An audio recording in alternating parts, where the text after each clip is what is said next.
मेरे प्यारे बच्चों लीजिए यूपी बोर्ड का टाइम टेबल जारी भी कर दिया गया है। यूपी बोर्ड परीक्षा में आने वाले गारंटी के साथ जीव विज्ञान मेरे प्यारे बच्चों क्लास 12 का ये प्रश्न है। जी हाँ, 4 के 95% आपका ये यूट्यूब चैनल यस केम स्टडी दिलाएगा, जो कि आपको मेरे प्यारे बच्चों बोर्ड परीक्षा में आने वाला प्रश्न UP board exam model paper, important paper, चाहे जो करना है वो बोलिए इसको मेरे प्यारे बच्चों। आपका लघु उत्तरी, दीर्घ उत्तरी, ऑब्जेक्टिव, सब्जेक्टिव सभी प्रकार के प्रश्न मेरे प्यारे बच्चों एक ही वीडियो में आपके कवर हो जाएगा। आपका ऐसा नहीं मिले जाता कि बहुविकल्पी अलग, लघु उत्तरी अलग, दीर्घ उत्तरी अलग, ऐसा कुछ भी नहीं। सभी प्रश्न देखिए, मेरा पेपर का मतलब यही होता है कि सभी प्रश्नों को एक में निचोड़, क्योंकि आपको पता होगा कि आपके बोर्ड में जो है केवल 15 से 20 प्रश्न आएंगे और उन्हीं से 15 से 20 प्रश्न में अगर आप सोचिए, अगर आपको कई सेट, मान लीजिए मैं आपके बोर्ड एग्जाम तक 90 सेट अगर दे दूं, तो अगर उन 90 सेट में से अगर 10-10 भी प्रश्न फंस गए तो सोचिए मेरे प्यारे बच्चों आपका कितना हो जाएगा फायदा, ठीक है ना। सो प्लीज अभी तक अपने इस यूट्यूब चैनल यस केम स्टडी को सब्सक्राइब नहीं किए हैं तो तुरंत सब्सक्राइब ठोक दीजिए। जी हाँ, अभी इसी वक्त सब्सक्राइब कर लीजिए, देरी मत कीजिए, क्योंकि मैं इसी प्रकार से मेरे प्यारे बच्चों वीडियो बनाता रहता हूँ आपके लिए सबसे अच्छा, सबसे प्यारा, सबसे न्यू तरीके से अपडेटेड क्वालिटी के साथ मेरे प्यारे बच्चों। यूपी बोर्ड वालों के लिए मेरे प्यारे बच्चों आने वाले प्रश्न हैं और इससे बाहर एक भी प्रश्न आने वाला नहीं है। तो आपको पता होगा 3 घंटे 15 मिनट का आपका मेरे प्यारे बच्चों समय दिया जाएगा, और जिसमें से आपका जो 15 मिनट वो पेपर पढ़ने के लिए रहेगा और 3 घंटे आपको प्रश्न करना अनिवार्य रहेगा। चलिए, सभी प्रश्न आपको करना अनिवार्य रहेगा। आप पेपर जो है 2 खंडों में होंगे, खंड क और खंड ख में बटे रहेंगे। सबसे पहले बहुविकल्पी प्रश्न आएगा मेरे प्यारे बच्चों। बहुविकल्पी प्रश्न में पहला प्रश्न है कि कौन सा एंजाइम डीएनए खंडों को जोड़ने का काम करता है, यानी कि ऐसा कौन सा एंजाइम होता है जो कि डीएनए खंडों को जोड़ने का कार्य करता है। लाइगेज करता है, एंडोन्यूक्लियेज करता है या फिर एक्सोन्यूक्लियेज करता है। तो कौन सा एंजाइम डीएनए खंडों को जोड़ने का काम करता है, तो ध्यान दीजिएगा जो लाइगेज होता है मेरे प्यारे बच्चों, यह हमारा एक ऐसा एंजाइम होता है जो कि डीएनए खंडों को जोड़ने का काम करता है। काफी इंपॉर्टेंट मेरे प्यारे बच्चों, नोट कर लीजिए। चलिए, नोट नहीं करना, बस आपको डेली वीडियो देखते जाना है, हो गया। पहली जिन चिकित्सा किस रोग के उपचार में की गई थी, यानी पहली जो जिन चिकित्सा किस रोग के उपचार में किया गया था, AIDS, cancer, cystic fibrosis, ADA की कमी से होने वाला स्किड्स। तो मेरे प्यारे पहली जी चिकित्सा जो होती है वो किस रोग उपचार के लिए किया गया, तो याद रखिए एडीए की कमी से होने वाला स्किड जो रोग है उसके लिए पहली बार जिन चिकित्सा को अपनाया गया था इस रोग का उपचार करने के लिए। अब मेरे प्यारे बच्चों बहुविकल्पी हो गया। अब आएंगे लघु उत्तरी। देखिए, हमारा काम है अति लघु उत्तरी, लघु उत्तरी, दीर्घ उत्तरी, यानी सभी प्रकार के प्रश्नों को एक वीडियो में कवर करने की, और उन्हीं हम लोग प्रश्नों को कवर करेंगे इंपॉर्टेंट जो कि आपके बोर्ड में आए। हम लोग वो प्रश्नों को नहीं कवर करेंगे मेरे प्यारे बच्चों जो कि आपके बोर्ड में ना आए। ओके, चलिए, तो यहाँ पे है मेरे प्यारे बच्चों अति लघु उत्तरी में पहला प्रश्न है, जैव प्रौद्योगिकी की परिभाषा लिखिए और 2 क्षेत्रों का केवल नाम लिखिए जहां इस तकनीक का उपयोग मानव कल्याण में होता है। यानी जो जैव प्रौद्योगिकी होती है इसकी आपको सबसे पहले परिभाषा लिखना है और 2 क्षेत्रों का केवल नाम लिखना है जहां पर जैव प्रौद्योगिकी का मेरे प्यारे बच्चों उपयोग किया जाता है, वो किसके लिए, मानव कल्याण के लिए किया जाता है। तो सबसे पहले हम लोग जानते हैं जैव प्रौद्योगिकी होता क्या है, इसकी परिभाषा सबसे पहले हम लोग पढ़ने का प्रयास करेंगे।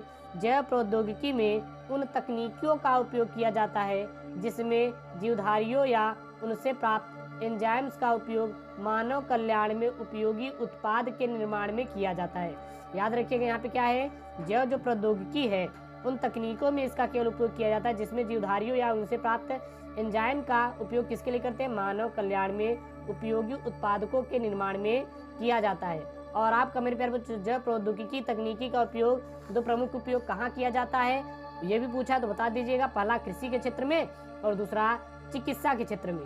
इन दोनों क्षेत्रों में मेरे प्यारे बच्चों जैव प्रौद्योगिकी का उपयोग किया जाता है। काफी इंपॉर्टेंट मेरे प्यारे बच्चों, ये आपके बोर्ड परीक्षा 2021 के लिए यूपी बोर्ड वालों के लिए प्लीज पढ़ के जरूर जाइएगा। चलिए, अगला प्रश्न यहाँ पे प्रतिविषाणु प्रोटीन का नाम लिखिए। जो प्रतिविषाणु प्रोटीन होता है उसका यहाँ पे नाम पूछा है, प्रतिविषाणु प्रोटीन का नाम क्या है। तो प्रतिविषाणु प्रोटीन का नाम याद रखिए मेरे प्यारे बच्चों, इंटरफेरॉन्स होता है। प्रतिविषाणु प्रोटीन का नाम क्या होता है, इंटरफेरॉन्स होता है। काफी इंपॉर्टेंट मेरे प्यारे बच्चों यूपी बोर्ड एग्जाम 2021 के लिए, ठीक है ना। अगला प्रश्न है जरायुजी अंकुरण क्या है, यह किन पौधों में पाया जाता है। जो जरायुजी अंकुरण होता है मेरे प्यारे बच्चों इसका मतलब क्या होता है और यह हमारा किन पौधों में पाया जाता है। काफ़ी इंपॉर्टेंट प्रश्न मेरे प्यारे बच्चों जरायुजी अंकुरण के बारे में। और हाँ, मैंने सिलेबस क्लास 12 बायोलॉजी का पूरा आपके इसी यूट्यूब चैनल एसके मिस्ट्री का अपलोड कर दिया, प्लेलिस्ट में है, जाके उसको वहाँ से पूरा वॉच कर सकते हैं। तो जब बीज का अंकुरण फल में ही मात्र पौधे पर हो जाता है, याद रखिएगा यहाँ पे क्या है, जब बीज का अंकुरण किस में हो जाए, फल में ही, यानी कि मात्र पौधे पर हो जाता है, तो इसको जरायुजिता या जरायुजी अंकुरण कहते हैं। यानी जब जो बीज का अंकुरण होता है किस में होता है, फल में हो जाता है, तो इसीलिए क्या कहते हैं, मात्र पौधे पर हो जाता है फल के, तो इसे हम लोग क्या कहते हैं, जरायुजिता या जरायुजी अंकुरण कहते हैं। उदाहरण के लिए अनेक लवण मृदोभिधि पौधे जैसे राइजोफेरा में पाया जाता है। ओके, ये हमारा क्या होता है, जरायुजी। चलिए मेरे प्यारे बच्चों, अगला यहाँ पे है आपका हमारा, अब आ जाएगा मेरे प्यारे बच्चों लघु उत्तरी प्रश्न। लघु उत्तरी प्रश्न काफी इंपॉर्टेंट प्रश्न है यहाँ पे। पहला प्रश्न है, सहजीवी पौधे पर संक्षिप्त टिप्पणी लिखिए, यानी सहजीवी पौधे क्या होते हैं, इस पे आपको क्या लिखना है, संक्षिप्त टिप्पणी लिखना है। काफी इंपॉर्टेंट है मेरे प्यारे बच्चों प्रश्न है क्लास 12 बायोलॉजी वालों के लिए, ठीक है। तो दबा के शेयर, दबा के लाइक आपको करना है, ठीक है। और हाँ, कमेंट जरूर करना है, अगर कोई कमी है तो कमेंट जरूर करना है, फीडबैक अपना जरूर देते रहना है। चलिए प्रश्न है यहाँ पे, सजीवी पौधे पर संक्षिप्त टिप्पणी लिखिए। तो सजीवी पौधे क्या होते हैं, उनके बारे में, उनका उपयोग क्या होते हैं, पूरा डिटेल देना है। तो सहयोग करने वाले दो जातियों को एक दूसरे से आपस में लाभ हो तो ऐसे जीवन को सहजीवन कहते हैं।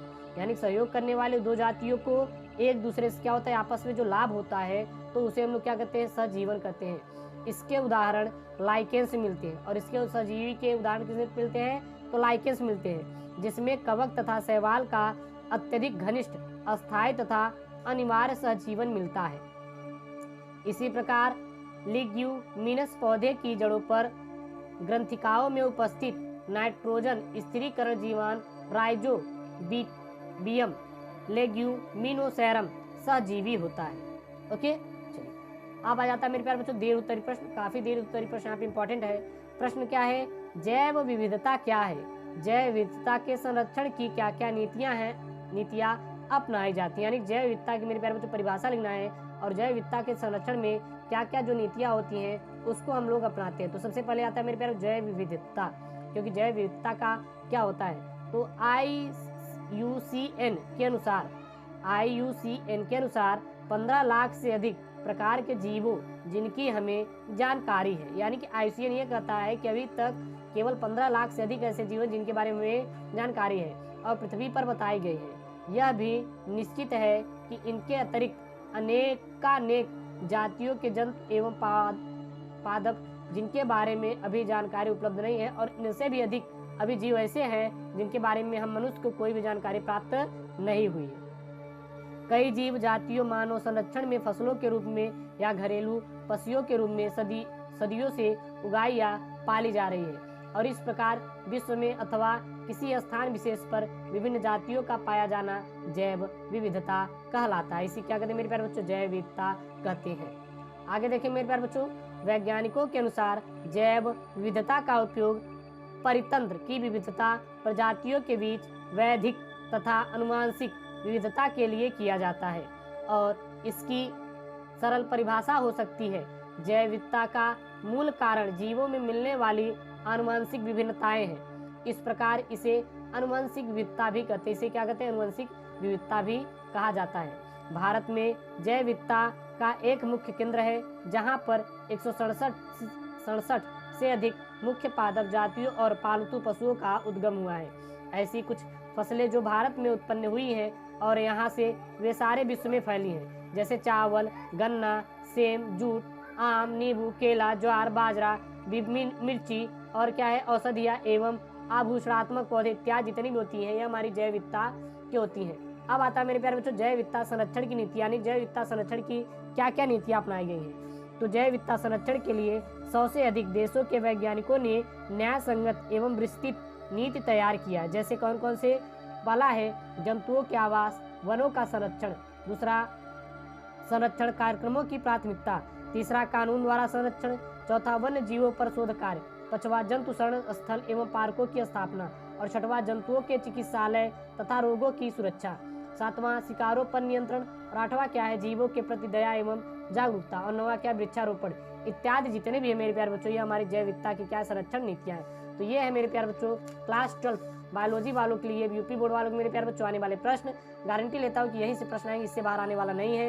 सो प्लीज व्हाट्सएप ग्रुप में, सारे फेसबुक ग्रुप में, अपने यूट्यूब चैनल पे इस वीडियो को निकाल के अपलोड करिए, पूरी दुनिया में पहुंचाइए। प्रभुपाद जी के बारे में पता चलना चाहिए। और अगर आपको वीडियो कहीं से मिला है, चैनल सब्सक्राइब करके बेल आइकॉन हिट करिए ताकि ऐसे वीडियो आपसे मिस ना हो सके। मेरे साथ जुड़े रहने के लिए, हर बार वापस आने के लिए आप सबका दिल से धन्यवाद।